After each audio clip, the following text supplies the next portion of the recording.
എൻ്റെ പേര് മുരളീധരൻ. പുല്ലൂർ പെരിയ പഞ്ചായത്തിൽ പുക്കളം എന്ന ദേശത്ത് താമസക്കാരനാണ്. കഴിഞ്ഞ 10-25 വർഷക്കാലമായി പഴം പച്ചക്കറി കൃഷി ചെയ്തു വരികയാണ്. ഈ പ്രദേശത്ത് തന്നെ ഏതാണ്ട് 10 വർഷക്കാലമായി ചെയ്യുന്നുണ്ട്. കാലങ്ങളായി ചെയ്യുന്ന രീതിയിൽ നിന്നും കുറച്ച് വ്യത്യസ്തമായി ഇപ്പം നാനോ DAP ഉപയോഗിച്ചുകൊണ്ട് 50 സെൻറ്റ് സ്ഥലം കൃഷി ചെയ്തിട്ടുണ്ട്. അത് DAP ഉപയോഗിക്കാതെ കാലങ്ങളായി ചെയ്യുന്ന രൂപത്തിൽ ചെയ്ത കൃഷിയാണ്.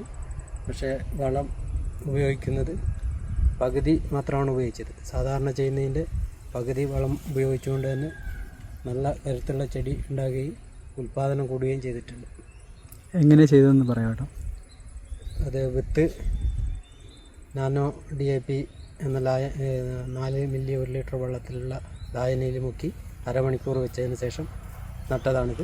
അത് മുളച്ച് 30 ദിവസം കഴിഞ്ഞതിന് ശേഷം അതേ രീതിയിൽ ഒരു സ്പ്രേയും കൂടി ചെയ്തതാണ്. പിന്നീട് രാസവളം ഉപയോഗിക്കുന്നത് സാധാരണ ചെയ്യുന്നതിൻ്റെ പകുതി മാത്രമേ ഉപയോഗിക്കൂ. സ്പ്രേയിങ് എന്തെങ്കിലും ചെയ്തിട്ടുണ്ടോ? വേറെ MOP SOP ചെയ്തിട്ടുണ്ട്. സാറ്റിസ്ഫൈഡ് ആണോ? സാറ്റിസ്ഫൈഡ്.